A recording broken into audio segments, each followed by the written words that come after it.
Africa will be the leader. Africa will be the leader. Nos amis de la presse qui nous font l'amabilité d'être présents avec nous et de pouvoir éveiller notre échange.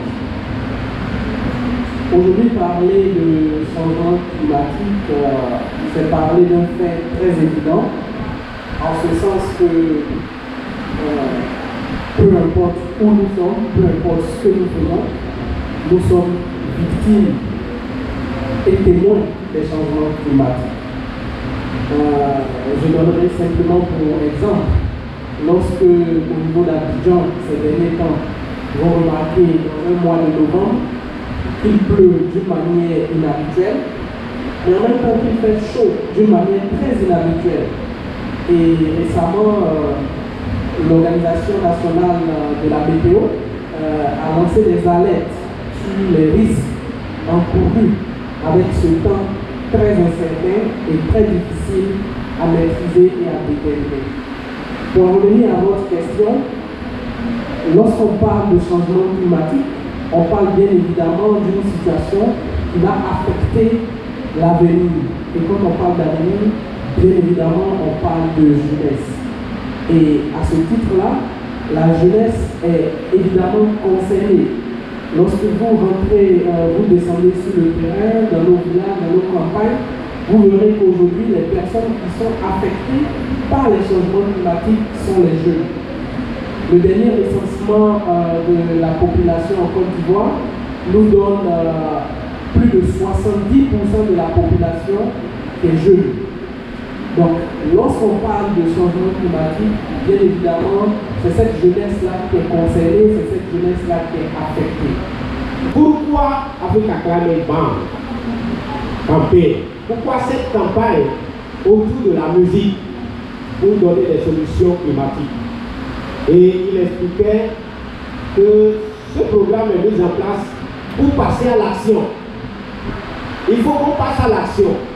Il ne faut pas que, tout à l'heure vous avez entendu, Zivera parler, à des moments donnés il fait chaud, et puis c'est comme si le climat est déréglé. Et on ne passe pas à l'action.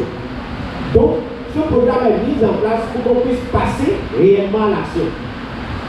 Et cette action doit passer effectivement par d'autres types de manières. Donc principalement la musique. Pour que par exemple à travers la musique on puisse éduquer, on puisse sensibiliser, on puisse faire des plaidoyers. Également à travers la musique, que nous puissions arriver à passer, par exemple, on dit, avoir une musique standard. Qui part de l'Afrique, mais une musique standard à l'échelle de We Are the World, parce que quand on chante ça, tout le monde crie, et on voit l'engouement que cette chanson donne. Mais pourquoi on ne peut pas avoir une chanson de ce genre qui mobilise peut-être les Africains et qui mobilise le monde entier?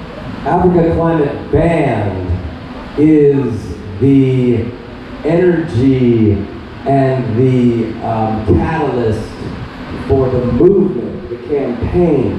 Because after one moment, après une minute, j'explique, I will explain the solutions to the problems. But the solutions to the problems in history are very, very slow and difficult to do. Action. The problem is action. If it's only words, nothing happens. So we believe the African Climate Band is about action, to make the action happen with the music, the concerts, the videos that we'll have all over Africa with African stars. It's like we are the world, we are the children, but we have our song. Africa will be the leader. But it's going to have, you know, stars singing each line. So we're going to have the whole continent of Africa energized with so it's better. So if you only have an idea of, well, we're going to do this action to solve this problem, it might happen and it might not happen.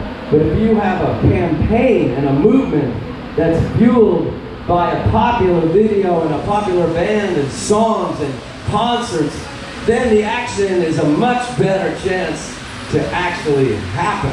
Africa Climate Band Campaign, mais c'est quelque chose que j'appelle d'important. C'est ajouter l'utile à l'agréable. L'utile qui est la question climatique est très important et l'agréable qui est la musique. C'est une action culturelle en vue de passer un message, en vue de passer une information, une communication. Donc, je remercie. On peut arriver à mobiliser autant de peuples autochtones ou carrément convaincre les autorités à commencer à utiliser davantage ces différentes bonnes pratiques de ces peuples autochtones pour amorcer quand même un changement dans le secteur. Merci Innocent. Je crois que tu fais bien de mentionner cet aspect. J'ai pour habitude de dire, lorsque je me retrouve dans des conférences, que nos parents connaissaient mieux les aspects en lien avec le développement durable, la préservation, la protection des ressources. Et les exemples qui montrent ce fait sont nombreuses.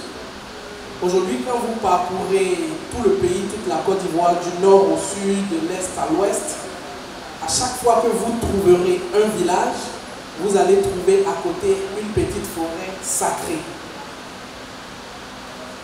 Et derrière le sacré que nos parents ont donné à ces forêts-là, c'est toute la notion de préservation des ressources qui s'exprime.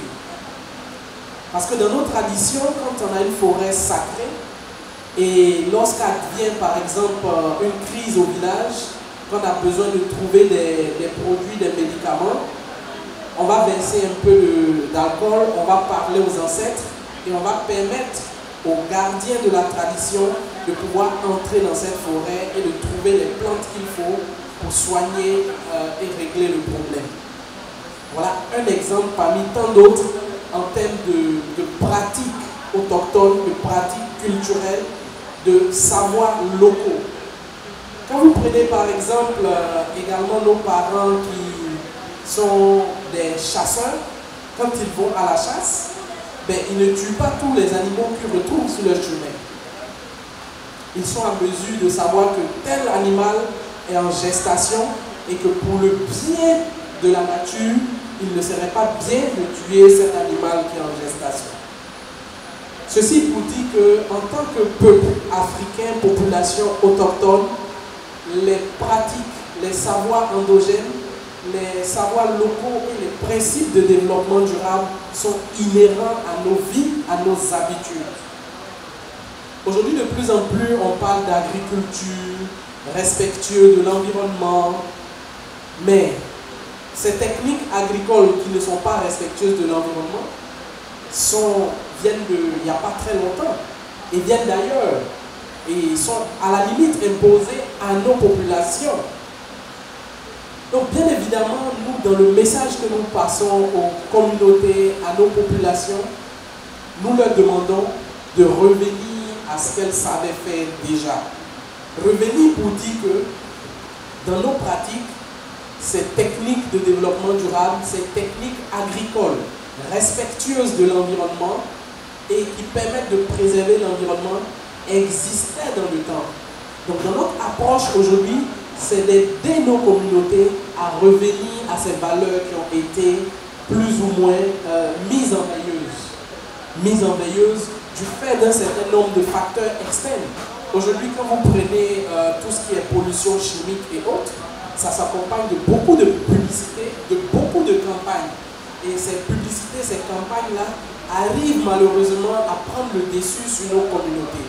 Donc aujourd'hui, dans notre approche, c'est de revenir aux valeurs, permettre aux communautés de savoir que ce qui était pratiqué dans le temps, ce n'était pas mauvais, ce n'est pas être gaou que de mettre de la tiéké dans ce qu'on appelle les feuilles d'atiéké.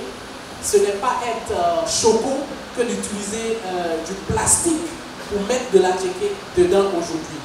Parce qu'à la vérité, ce qu'on ne dit pas aux communautés, ce qu'on ne dit pas aux populations, c'est que ces nouveaux produits qu'on utilise et qu'on prend pour faire fun, qu'on prend pour faire la mode, ont des répercussions sur notre santé en tant qu'individu, mais ont des répercussions sur notre environnement.